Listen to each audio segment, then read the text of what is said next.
ओम शांति। हाणे असां बाबा खे यादि कंदासीं। मां आत्मा प्रकृति जे विच में वेठी आहियां।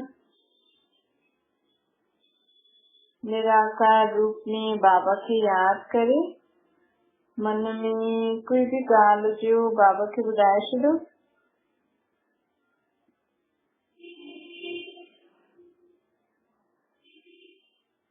आत्मा पंहिंजे बाप परमात्मा खे सभु मन जी ॻाल्हि ॿुधाए थी।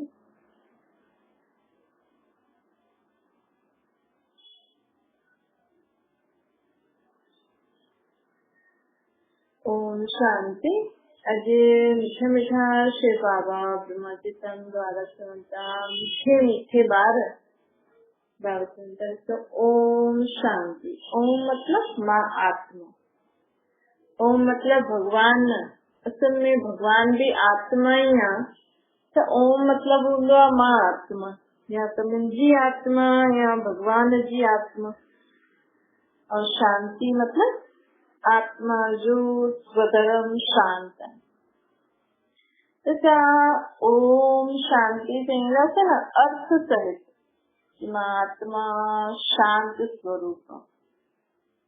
शांति मुंहिंजो धर्म है। शांति धाम मुंहिंजे रहण जो स्थान है। मथे परम धाम खे शांति धाम भी चईंदा आहिनि। माण्हुनि खे शांति छो यादि ईंदी आहे? तो असांजो घर ही जो नाम शांति धाम, उते अथाह शांति ईंदी। तुझे आत्मा बिना शरीर के कुछ करे ही न सकती है ना। आत्मा के कोई संकल्प भी नहीं है। संकल्प भी तभी अचे जॾहिं शरीर आहे। आत्मा वटि शरीर आहे ही न त आत्मा छा करे? इतने करे उते शांति में वेठी हूंदी आहे आत्मा। जे पेड़ में पत्ता लटकदा रहंदा आहिनि न, उन्हनि खे त हवा हलाईंदी आहे पर हवा न लॻे त कीअं शांति में बीठा रहंदा आहिनि। हीअं असां आत्मायूं बि आहे न उल्टे वृक्ष जे रूप में लटकी पयूं हूंदियूं। कोई संकल्प न हूंदो, एतिरी शांति हूंदी आहे। असां हिन दुनिया में रहंदे हुए अगरि थोरो 1 मिंट 2 मिंट 1 सेकेंड चओ मथे पंहिंजो ध्यानु एकाग्र कंदासीं न पंहिंजे घर में, पंहिंजे बाप वटि कि मां निराकार आत्मा मथे शांति धाम में उल्टे पेड़ जे वृक्ष में, उल्टे पेड़ जे वृक्ष में विश्व जे सभु आत्माएं उल्टे पेड़ जे वृक्ष में हूंदियूं आहिनि। फिर शिव बाबा, पोइ ब्रह्मा सरस्वती जी आत्मा, पोइ बाक़ी जेका 8 रतन ब्रह्मा सरस्वती खे मिलाए करे ॿिया बि जेका मुख्य 8 रतन आहिनि। हुन खां पोइ धीरे धीरे धीरे देवी देवता घराने जी आत्मायूं, पोइ ॿिया धर्म जी आत्मायूं, ये सब हिकु उल्टे वृक्ष के रूप में जीअं बीठी हूंदियूं। तो थोड़ो समय मथे पंहिंजो ध्यानु एकाग्र कंदा करो। जॾहिं बि तव्हांखे शांति खपे न त ओम शांति। मां आत्मा शांत स्वरूप पंहिंजे घर शांति धाम में वञो। उते इलाही शांति था। 1 सेकेंड भी मथे पंहिंजो ध्यानु एकाग्र कंदो न तव्हांखे ईअं लॻंदो कि मां विश्राम करे आई आहियां। जे माण्हू निंड करे उथंदो आहे त कीअं शांति विश्राम थकान सॼी ख़तम थी वेंदी न। मथे 1 सेकेंड भी तव्हां पंहिंजो मन बुद्धि एकाग्र कंदा न तव्हांखे लॻंदो मूंखे छा शांति मिली। तो उहा आहे ई शांति धाम। तो इन रीति असांखे विच में 1 मिंट 2 मिंट 1 सेकेंड असांखे मथे पंहिंजो ध्यानु एकाग्र करणो। पोइ धीरे धीरे न असांजी आत्मा में शांति जी शक्ति भरजदी रहंदी। पोइ ॾिसो तव्हां कम बि कंदव लेकिन शांति सां ऐं जल्दी करे वठंदव। तव्हां जीवन में कॾहिं बि हलचल में न ईंदव। केतिरो सहज उपाय न। माण्हू शांति जे लाइ केॾो भटकनि था कि काथे असांखे शांति मिले। पर सोचनि था कोई अहिड़ी जॻह भी हुजे जिते कोई शोर ॿाहिरां जो शोर शराबो न आहे, लेकिन मन में त शांति हूंदी आहे न। त काथे बि शांती जी जॻह ते हली वञो, हिते बस ॿाहिरां जो शोर शराबो न हूंदो, माण्हुनि जो शोर शराबो न हूंदो, लेकिन मन जी अशांती काॾे वेंदी। मन में जेका वीचार हलनि था, हाणे हिनजो छा थींदो, पोइ छा कंदासीं, कीअं पढ़ाई कंदो, कीअं कमाई थींदी, कीअं शरीर जी बीमारियूं ठीक थींदी, केतिरे प्रकार जी अशांती तव्हांजे मन में आहे, जॾहिं वेही करे नोट कजो। पोइ आखिर हिन ॻाल्हियुनि खां मुक्ति कीअं पायूं? कोई ना कोई उपाय त हर हिकु ॻाल्हि जो हूंदो आहे न। त मन में असांजी एतिरे प्रकार जी अशांती आहे, कॾहिं शरीर जे कारण, कॾहिं ॿारनि जे कारण, कॾहिं धन संपत्ति जे कारण, कॾहिं संबंधियुनि जे कारण, कॾहिं कंहिं असांखे कुझु चई छॾियो, कॾहिं कंहिंसां कुझु थी वियो, हुनजे कारण अशांती हूंदी आहे मन में। मन में अशांती कॾहिं थींदी आहे, छो, छा, कीअं, कॾहिं, ये जेका बि प्रश्न हूंदा आहिनि अशांती जा हूंदा आहिनि। त कॾहिं वेही करे वीचार कजो, हाणे एॾी अशांती थिए थी, आखिर कुझु त उपाय हूंदो। त सोचो सभु ठीक थी वेंदो, सभु ठीक थी वेंदो। मन खे चई करे सुठे कम में मन खे कोई न कोई सुठो वीचार ॾिजो, न त थोरो समय पंहिंजे घर शांती धाम में हली वञो, पंहिंजे बाप वटि। हुते पंहिंजे बाप सां मिली करे शांती जी शक्ति वठी करे वापसि कर्म क्षेत्र में हाणे हलो कम था करो। पर कर्म कंदे कंदे पंहिंजे घर, पंहिंजे पीउ खे न भुलिजो। जे ॾिसो कोई माण्हू काॾे वञे थी, थोड़ी भुलिजो मुंहिंजो घर किथे आहे, मुंहिंजो माउ पीउ केरु आहे, मुंहिंजो संबंधी केरु आहिनि। पतो हूंदो न मां इहो कमु करणो आहे, वापसि मूंखे पंहिंजे घर वञणो। त ईअं ई अगरि असां हेठि हिन सृष्टि ते पाठ वॼाईंदे बि इहा सदा स्मृति में रखूं कि मूंखे बसि इहो थोरो सो हिते कमु करणो आहे, पोइ थोरो सो पोइ वापसि मूंखे पंहिंजे घर मथे वञणो बुद्धि सां। जीअं असां मन बुद्धि सां बि आत्मा चाहे त सॼो घुमंदी रहंदी आहे न, कॾहिं कंहिं संबंधी वटि वेठी हिते आहे कोटा में पंहिंजे घर, ऐं मन बुद्धि लॻो पियो आहे कॾहिं इंदौर में, कॾहिं जयपुर में, कॾहिं मुंबई, कॾहिं ॿाहिरि विदेश में। हीअं जेका बि असांजा ख़्यालात अचनि था न ॿी जॻह में, जे लाइ सम्झो तव्हांजो कोई संबंधी इंदौर में रहंदो, त तव्हांखे अगरि हुनजे बारे में वीचार अचे थो, हुनजे घर जे बारे में वीचार अचे थो, हुनजो घर केॾो सुंदर हुयो, हुते ईअं हुयो, मतिलबु तव्हां शरीर सां हिते आहियो लेकिन मन बुद्धि होॾे लॻल आहे। त उहे असां हिते वेठा हिते आहियूं, लेकिन मन परमात्मा खे यादि करो, हाणे मां परमात्मा वटि थी वञा, पंहिंजे पीउ सां मिलण। ऐं बुद्धि में छा हूंदो आहे, रास्तो हूंदो आहे। रास्तो त असांखे बाबा ॿुधायो अथई न, सृष्टि चक्कर खां परे, चांद तारे सूर्यनि खां परे, फरिश्तनि जी दुनिया खां बि परे, ओ निराकारी दुनिया मथे। पोइ बुद्धि सां उते निराकार बाप वटि मां वेठी आहियां, निराकार आत्मा। त हिन रीति विच में घड़ी घड़ी मथे वेंदा न बुद्धि सां, त हेॾे होॾे भटकण बंदि थी वेंदो, पोइ आत्मा में शांती अची वेंदी। ॾिसो तव्हांजो जीवन केॾो सुठो थो थिए, तव्हांजो कमु हर परेशानी सहज ई पार थी वेंदो। त हाणे हेॾे होॾे मन बुद्धि सां न भटको, कॾहिं विदेश जी ॻाल्हियूं ॿुधी करे होॾे था भटको, कॾहिं हिन धार्मिक स्थान ते था भटको बुद्धि सां, कॾहिं संबंधियुनि वटि था भटको, कॾहिं काॾे कॾहिं काॾे। त वञण जो फ़ाइदो छा आहे? कुझु आहे? त फ़ाइदो जंहिंमें हुजे होॾे वञो न। भले माण्हू शरीर सां काॾे नथो वञी सघे, लेकिन मन बुद्धि सां त आत्मा सॼो ॾींहुं घुमी घुमी, त घुमी घुमी करे आत्मा छा थी वई आहे, मेरी थी वई आहे। जीअं माण्हू जास्ती हेॾे होॾे घुमंदा आहिनि त कपिड़ा आदि, शरीर आदि में गंदगी अची वेंदी आहे, ईअं ई आत्मा हेॾे होॾे घुमी करे हेॾी हेॾी ॻाल्हियुनि जे बारे में सोची सोची करे मेरी थी वई। कुझु द्वापर युग खां सम्झी आत्मा हेॾी होॾे घुमे थी, मथे पंहिंजो बुद्धि योग लॻाए ई नथी, मथे वई ई न आहे, पंहिंजे घर खे एतिरो भुलिजी वई आहे। सोचे थी हिते ई मुंहिंजो काथे काथे मुंहिंजो पीउ रहंदो आहे, खुद भी इते ही भटकी थी तो पी खे भी इते ही थी ढूंढे। अरे न त मां आत्मा हितां जी रहण वारी आहियां, न त मुंहिंजो पीउ हितां जो रहण वारो। मुंहिंजो पीउ मथे रहंदो आहे, मां बि मथां खां ई आहियां। त हाणे मुंहिंजो पीउ अची करे मूंखे ॿुधाए थो तूं त मथां जी रहण वारी आत्मा आहे, मां त मथे रहंदो, तूं हेॾे होॾे काथे थी ढूंढे मूंखे। त परमात्मा अची करे असांखे रास्तो ॿुधाए थी। फिर असांखे खुद जे बारे में ॿुधाई, पोइ असांजे पंहिंजे घर जे रास्ते जे बारे में ॿुधाई। पोइ बाबा चई खुद जे असांजे पीउ खुद जे बारे में बि ॿुधाई। त असां खुद खे बि भुलिजियासीं त असांजे बारे में ॿुधाई। ॿियो असांजे घर जे बारे में ॿुधाई, मथे काथे, ॿियो पंहिंजे बारे में ॿुधाई। त हाणे जीअं असां खुद खे सम्झी पंहिंजे घर खे जे रास्ते खे ध्यान में रखी पंहिंजे पीउ सां घड़ी घड़ी मथे वलण वेंदासीं न कि हीअं ॻाल्हि ईअं थी वई, हाणे छा करूं, हलो हाणे मुंहिंजी मदद करो, मूंखे कमु करायो।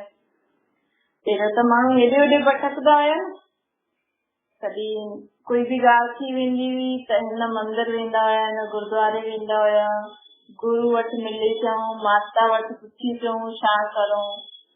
हाणे असांजो पीउ चए थो मां त मथे रहंदो आहे न, हिन पत्थरनि जी मूर्ति में थोरी आहियां मां, हिन ग्रंथ शास्त्रनि में थोरी आहियां मां, मालाउनि में थोरी आहियां। त मूंखे मूंसां कुझु पुछणो हुजे त यादि मथे कजो, मूंसां मथे मिलण अचो। कीअं सहज मथे वञ, असांखे शरीर जो बि ज़रूरत न आहे, असांखे कोई पैसा बि न लॻंदा। हेॾे होॾे वेंदा त पैसा लॻंदा न, गाॾियुनि में वेंदा त पेट्रोल जो ख़र्च। हाणे त जॾहिं बि पंहिंजे पीउ सां मिलणो हुजे मथे, कोई ॻाल्हि पुछणी हुजे मथे, हिकु सेकेंड में पुछी करे ॿुधाए करे हली अचो, वरी कमु करो हुन सां गॾु। चलो हाणे रोटी था ठाहियूं, ईअं था करूं, ईअं था करूं, हुन सां गॾु ई करो। त बाबा चए थो हिन रीति हाणे मथे हेठि घुमंदा रहो। हिकु जिन हूंदो न, हुनखे चई मूंखे कमु ॾे न त मां खाईंदमि तोखे, त चई तुंहिंजी सीढ़ी लहो ऐं चढ़। त परमात्मा बि चए थो त हाणे बसि मथे ऐं हेठि घुमो, हेॾे होॾे न भटको। मन ऐं बुद्धि सां मथे मूंखे यादि करो, पोइ हेठि अचो कमु करो, वरी मथे अचो कमु पूरो थी वञे त बि हेॾे होॾे न भटको। माण्हू सोचंदा आहिनि हाणे कमु सां फ्री थी आहियूं, हलो फलाणे संबंधी खे फोन करे ॻाल्हायूं था।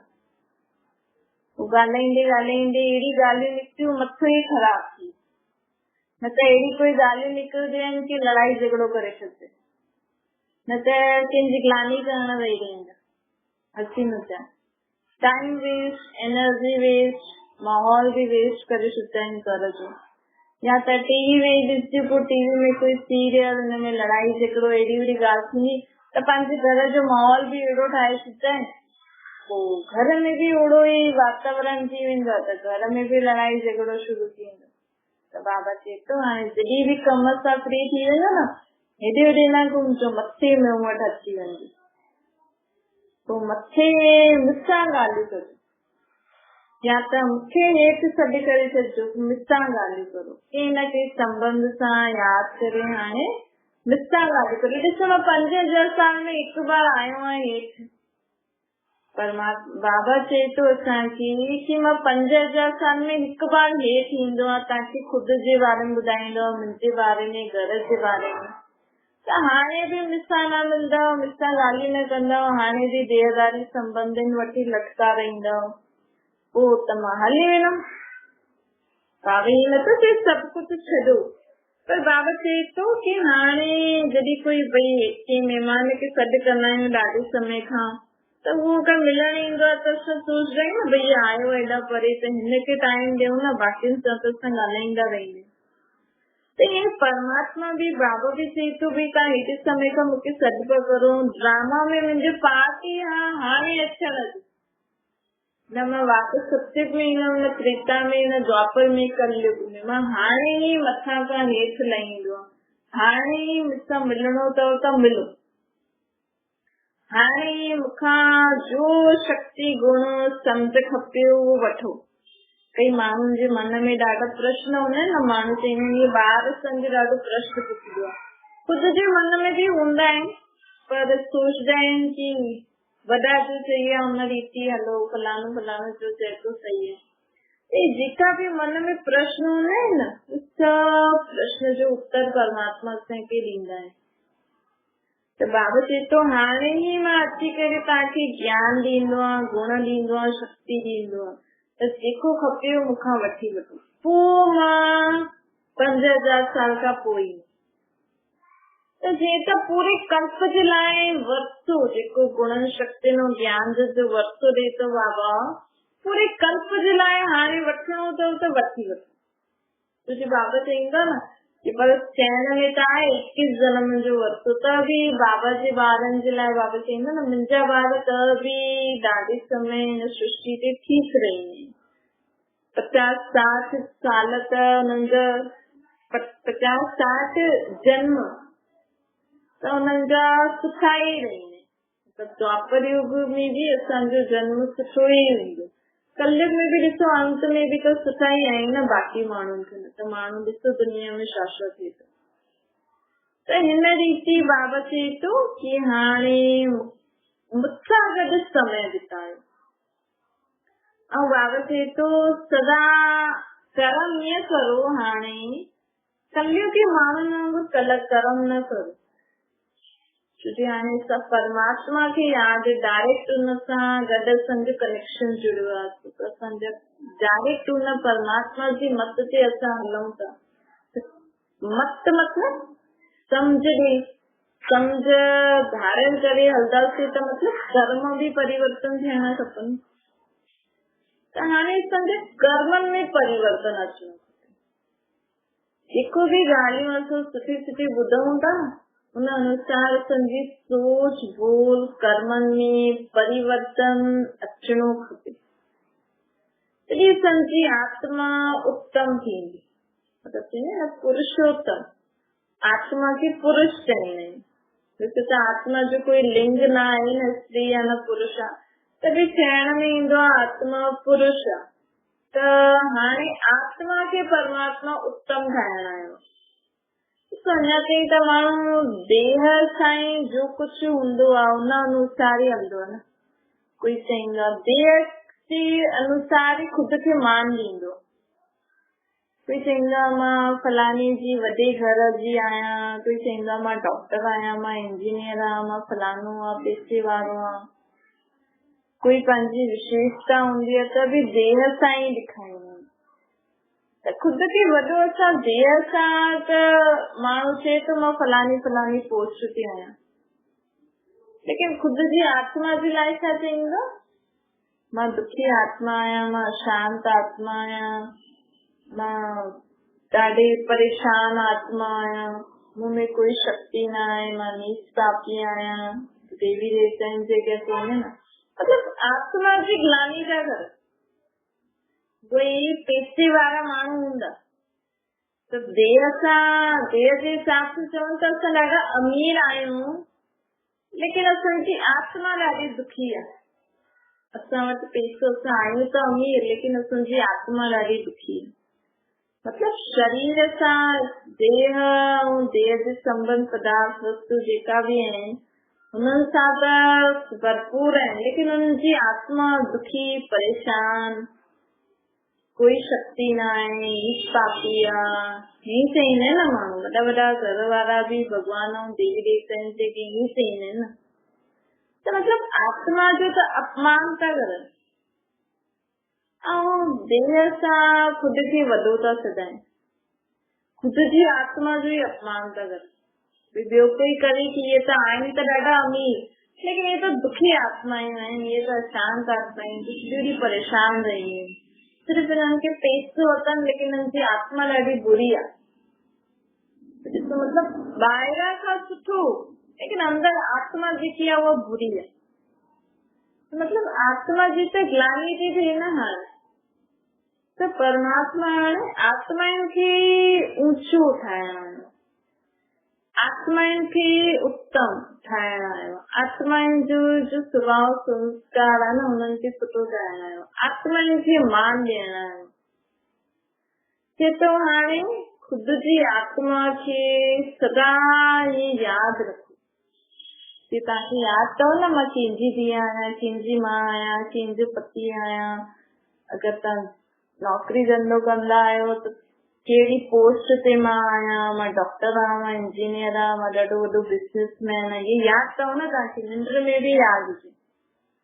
हीअं हाणे असांखे छा यादि रखणो कि मां सुखी आत्मा आहियां, मां शांत आत्मा आहियां, मां शक्तिशाली आत्मा आहियां, मां सदा सभिनि खे सुख ॾियण वारी आत्मा आहियां, मां सभिनि जे लाइ दुआ करण वारी आत्मा आहियां।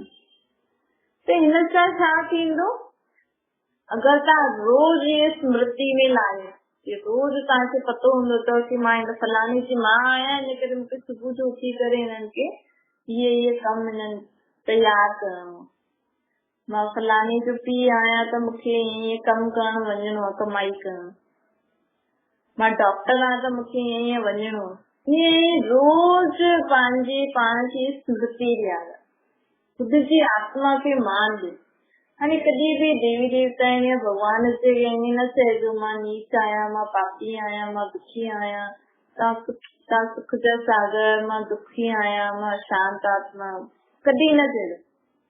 परमात्मा जे तो रोज सुबुह जो या समय जॾहिं बि मिले या घड़ी घड़ी यादि कजो, पंहिंजे पाण खे यादि ॾियाराइजो कि मां शांत आत्मा आहियां, सुखी आत्मा आहियां, सदा आनंद में रहण वारी आत्मा आहियां, पवित्र आत्मा आहियां, शुद्ध आत्मा आहियां, शक्तिशाली आत्मा आहियां, सदा ख़ुशि रहण वारी आत्मा आहियां। त छा थींदो कि जॾहिं बि तव्हांखे कंहिं ॻाल्हि जे लाइ अशांति थींदी न मन में, या तव्हांखे क्रोध ईंदो, त तव्हांखे यादि अची वेंदो कि मां त शांत आत्मा आहियां, मां त शुद्ध आत्मा आहियां, मां त पवित्र आत्मा आहियां, त मां हिन विकार बुराइनि जे वश थी करे छो कमु करां।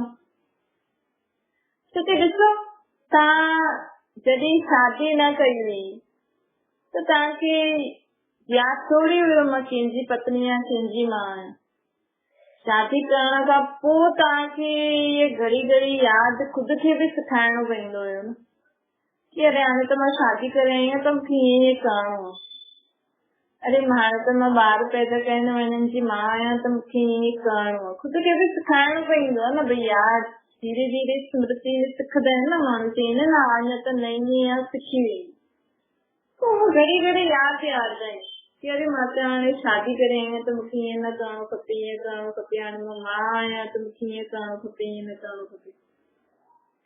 त ईअं ई ॾाढो समय असां पंहिंजी आत्मा खे ईअं चईंदा आया आहियूं न, इन करे असांजी आदत पइजी वई आहे दुखी, अशांत, गम में रहण जी, परेशानियुनि में रहण जी। त हाणे इहे ई असांखे आदत विझणी आहे, इहे ई ख़ुदि खे रोज़ यादि ॾियारणो, ख़ुदि खे मान ॾियणो।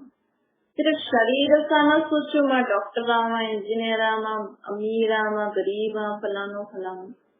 पंहिंजी आत्मा खे जागृत करो, पंहिंजी आत्मा खे यादि ॾियारो कि मां शांत आत्मा आहियां, सुखी आत्मा आहियां, शक्तिशाली आत्मा आहियां, ख़ुशि रहण वारी आत्मा। त हिन सां असां ओड़ा थींदा वेंदासीं। ऐं कॾहिं बि कंहिं ॻाल्हि जे लाइ दुख ईंदो न, हुन समय यादि अची वेंदो न मां त सुखी आत्मा आहियां परमात्मा जी। त इन रीति बाबा चए थो सदा स्व खे मान ॾे ऐं घड़ी घड़ी पंहिंजे घर मथे मुंहुं वटि अचो शांती धाम में, त तव्हांजे जीवन में शांती ईंदी, त तव्हांजो मन शांत थी वेंदो। हेॾी होॾी न घुमो, हाणे बुद्धि सां बि न घुमो। अच्छा, मीठी मीठी सिकिरे जे ॿारनि खे माता बाप दादा जो यादि प्यारो गुड मॉर्निंग। रूहानी बाप जी सभिनि रूहानी ॿारनि खे नमस्ते। असांजी बि रूहानी माता बाप दादा खे यादि प्यार गुड मॉर्निंग और नमस्ते। वरदान आहे योग जी करंट जे वाइब्रेशन द्वारा किले खे मजबूत करण वारा यज्ञ रक्षक था। तो बाबा न परमात्मा हिन सृष्टि ते अची करे हिकु यज्ञ रचे थी। जॾहिं आपत्ति ईंदी आहिनि त यज्ञ रचंदा आहिनि। हिन समय सृष्टि ते हिन दुख परेशानी विकार ये सभु आपत्तियूं आयल आहिनि न दुनिया में, सभिनि जे जीवन में आफत आहे। त परमात्मा बि हाणे हिकु यज्ञ रचे थी। हिन यज्ञ में सब प्रकार जी दुख ॾियण वारी सामग्री सब कुछ स्वाहा थी वेंदो। त हाणे परमात्मा जो इन पूरी सृष्टि ते यज्ञ रखियो अथई और जो भी ॿार परमात्मा जे इन यज्ञ में पंहिंजो दुख परेशानी स्वाहा करनि था त उन्हनि जे लाइ परमात्मा जी तो रोज इहा मूंखे यादि करे रोज ये संकल्प कजो कि बाबा तव्हां जो यज्ञ रखियो आहे हिनमें जेका भी ॿार अचनि था उहा तव्हांखे पहचाने करे तव्हांजा ठही करे हलनि, वापसि न कलयुग जी दुनिया में न वञनि। ये संकल्प करे असांखे रोज परमात्मा जे हिन यज्ञ जी रक्षा करणी आहे ताकि वापसि खां कलयुगी संसार में दुख परेशानी में माण्हू न वञे। स्लोगन आहे ज्ञानी तो आत्मा उहो आहे जंहिंजो कर्म साधारण हूंदे हुए बि सच्चे पुरुषोत्तम हुजे। आत्मा जी स्थिति ॾाढी सुठी हुजे, भले तव्हां झाड़ू कढंदा आहियो न, पोचो था लॻायो, बर्तन था मांजो, रोटी था करो, जो भी कुछ कर्म करो था, धंधो था करो, सदा यादि रखो कि मां आत्मा कंहिंजो ॿार आहे, केरु मूंखे हाणे ज्ञान थो ॾे। त तव्हांखे कर्म ॾाढा सुठा थी वेंदा। अच्छा, ओम शांति। बाबा खे यादि करो।